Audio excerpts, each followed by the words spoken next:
La tricherie est partout. En cours, dans les jeux en ligne, dans une partie de cartes avec ta grande daronne. Bref, tout le monde a déjà triché. Peut-être parce qu'on en avait marre de perdre ou par jalousie. Aujourd'hui, on va plus précisément se pencher sur le cas de ZBlacKing. ZBlacKing est un youtubeur Minecraft qui à la surface peut paraître assez inoffensif. Il fait des vidéos comme chaque autre youtubeur dans son domaine. Mais derrière cette facette se cachent de gros secrets que je vais vous révéler dans cette vidéo. What? Dude, he's literally auto-clicking on stream. What? Mais what? Il a activé la reach à 8 blocs ou quoi? Dude, his toggle was insane, dude. Oh, it was pretty funny. Sur cette chaîne, on a déjà parlé de triche, mais aujourd'hui, on va se concentrer sur ce qui est plus ou moins le plus gros cheater de toute l'histoire de Minecraft. Sur YouTube, ZBlacKing a amassé plus de 100 000 abonnés. Dans ses vidéos, il affronte des bons joueurs en essayant de les battre, dans une série surnommée Rape Series, qui veut dire en français viol.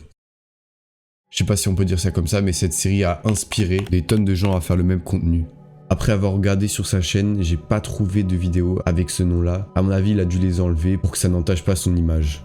Si vous ne le connaissez pas, c'est normal, car il fait ses combats la plupart du temps dans un mode de jeu appelé le pod PVP, qui est aujourd'hui un petit peu mort, hein, on va pas se le cacher. Mais à l'époque, c'était le mode de jeu le plus répandu dans les serveurs practice, qui en gros étaient des serveurs qui étaient spécialisés dans le PVP, donc tu trouveras que des mini-jeux 1vs1.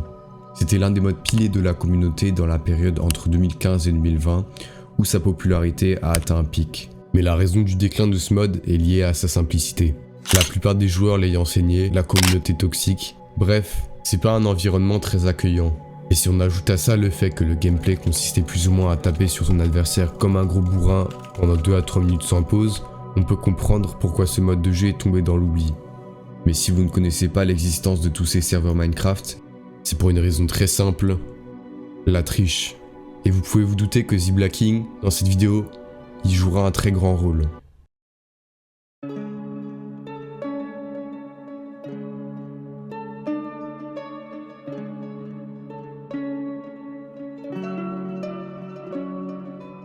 La première vidéo qui a vraiment fait connaître ZBlacKing, c'est une vidéo dans laquelle il affronte Stimpy, un youtubeur américain très fort en PvP, qu'il soulève littéralement pendant le fight, ce qui l'a poussé à blacklist ZBlacKing de son serveur. Quand je vous dis qu'il l'a défoncé, il l'a vraiment démoli. T'as pas beaucoup de gens qui ont démonté Stimpy à ce point là. Ce mec là c'est genre vraiment un ancien tu vois. Il a été là dès les débuts du PvP, genre sa première vidéo elle date du 5 juin 2012. Il était tellement chaud à ses débuts que beaucoup de gens l'accusaient de triche. Alors qu'on sait très bien aujourd'hui qu'il a jamais triché. Et justement le démonter à un tel point qu'il te bannit de son serveur, c'est quand même suspect non? Bon, je pense que je vous ai assez teasé, maintenant on va rentrer dans le vif du sujet. Inutile de vous dire que ZBlacKing triche. Je pense qu'il y a assez de preuves pour conclure que c'est un tricheur. Et c'est assez amusant parce que des fois il essaie de cheater en cachette et d'autres fois il en a juste rien à foutre et il le montre à tout le monde qu'il utilise un ghost client. Comme avec la fois où il a ouvert Vape en stream sans faire exprès. Vape étant un client qui te permet de tricher en cachette. Et ce mec ZBlacKing a le culot d'aller sur Twitter et de nier le fait qu'il triche en essayant de tout relativiser. J'ai pas besoin de gaspiller ma salive pour débunker tous ces arguments bancaux. Bref, ce mec en plus de cheater, essaye de rendre tout ça cool en fait. Et rend la communauté encore plus toxique qu'elle ne l'était déjà. Si cette preuve ne vous suffit pas, il faut aussi savoir qu'il s'est fait bannir de serveurs comme Lunar Client ou Mineman Club, qui ont sûrement l'un des meilleurs anti-cheat, à de multiples reprises. Alors je suis d'accord que des fois on peut se faire bannir faussement, l'anti-cheat n'est pas parfait, hein, on est d'accord sur ce point. Ça a été le cas pour moi, rassurez-vous j'ai été débanni. Mais est-ce que vous voulez savoir combien de fois il s'est fait bannir seulement de Mineman Club? 7 fois. ZBlacKing s'est fait bannir par l'anti-cheat de Mineman Club 7 fois, pendant une période de quelques mois seulement. Ensuite, si toutes ces preuves ne suffisent pas à vous convaincre, il s'est même fait bannir sur Lunar Client, qui est le client modé le plus connu de Minecraft. Et dessus à un moment il y avait un anti-cheat qui vous bannissait de jouer dessus. Et sur les serveurs en partenariat avec Lunar Client, si vous trichiez en jeu. Il faut savoir que les anti-cheats client-side sont beaucoup plus fiables que ceux server-side. Parce qu'ils n'ont pas toutes ces variables comme le lag, le nombre de joueurs en ligne, etc. qui rentrent en jeu et qui influencent son fonctionnement. Bon, je pense que je vous ai maintenant fait comprendre que ZBlacKing n'est pas legit. Mais le problème, c'est que ça s'arrête pas là. ZBlacKing avait un passé beaucoup plus sombre que vous allez découvrir maintenant.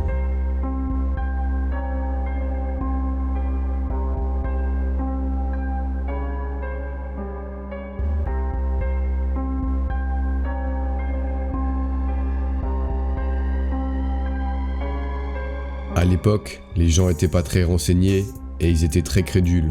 Par exemple, on pensait qu'un Regedit rendait la connexion entre toi et le serveur plus fluide. Pour ceux qui savent pas ce que c'est, en gros, dans ton PC, tu as quelque chose qui s'appelle Windows Registry, qui contient des informations, des paramètres ou des options.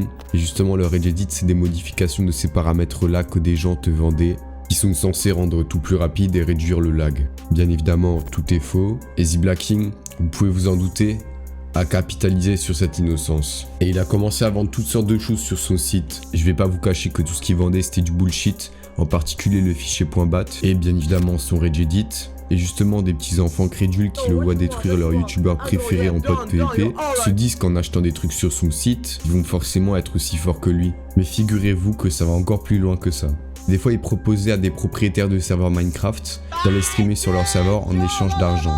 En général, ça se passait assez bien, mais dans certains cas, après avoir été payés, ils ne répondaient tout simplement plus aux propriétaires. Comme avec le cas du propriétaire de Cave PvP, ils sont rentrés en contact parce qu'il a vu que ZBlacKing en ce moment faisait pas mal de vues. Il s'est donc dit qu'il allait lui proposer de streamer sur son serveur et uploader un trailer du serveur pour attirer des gens à son ouverture. Et en échange, il lui donnerait un petit peu d'argent. Ils se sont donc mis d'accord sur la somme de 80 € et ZBlacKing, après avoir reçu le paiement, ne lui répondait plus. Et puis après un an, il a commencé à jouer la carte de la petite victime en disant qu'il a ruiné sa réputation, etc. Alors qu'il a arnaqué de 80 balles, enfin le culot quand même de répondre ça, c'est pas mal, tu vois. Et le pire, c'est que c'est même pas encore fini. ZBlacKing a même striké certaines vidéos parce qu'il l'estimait comme juste. Il a par exemple striké la vidéo d'un youtubeur appelé Advisor. En gros, Advisor avait publié une vidéo démontrant que ZBlacKing trichait et qu'en gros sa handcam, donc sa POV de souris, était faussée.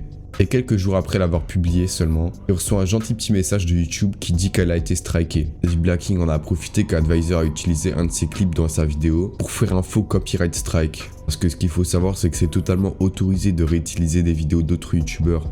Faut juste pas faire de plagiat, en gros s'approprier leurs vidéos quoi. Et c'est pas la première fois qu'il a striké une de ses vidéos. En gros, tout le monde qui parle mal ou contre lui se prend un strike dans la gueule. Bon, on peut se dire qu'après 4 ans, c'est bon. Il a peut-être changé, c'est du passé, c'était en 2019. Mais pas du tout, putain. Il continue ce fou. Il y a un an, il a créé un logiciel qui s'appelait EasyPing. D'après ZBlacKing, il n'avait rien à voir avec ça. Et il était juste le manager marketing. Parce que sur YouTube, il en parlait fréquemment. À la fin, tout s'est avéré faux. Les gens se sont rendus compte qu'il y avait quelque chose qui clochait et ils ont commencé à inspecter le code de EasyPing. À partir de là, on a pu observer que le logiciel en gros ne faisait rien, juste quelques petits réglages que tout le monde peut facilement faire chez soi. De plus, on a appris que ZBlacKing en était l'auteur et il l'a assumé plus tard dans une vidéo réponse à tout ce drama. Il prétend que la raison pour laquelle il s'est pas affiché en tant que propriétaire, c'est parce qu'il voulait pas attacher son image car ça pourrait entacher la réputation de ce produit. On se demande tous pourquoi, hein. Pour conclure la vidéo, ZBlacKing, c'est pas un mec très honnête. Je sais pas pourquoi il y a encore tellement de gens qui le soutiennent. Rien que dans les commentaires, tout le monde l'encourage. Après, peut-être qu'il a changé parce que le dernier événement, il datait d'il y a un an. On peut toujours en avoir l'espoir. Et même si c'est pas le cas, n'allez pas le harceler ou lui envoyer de la haine.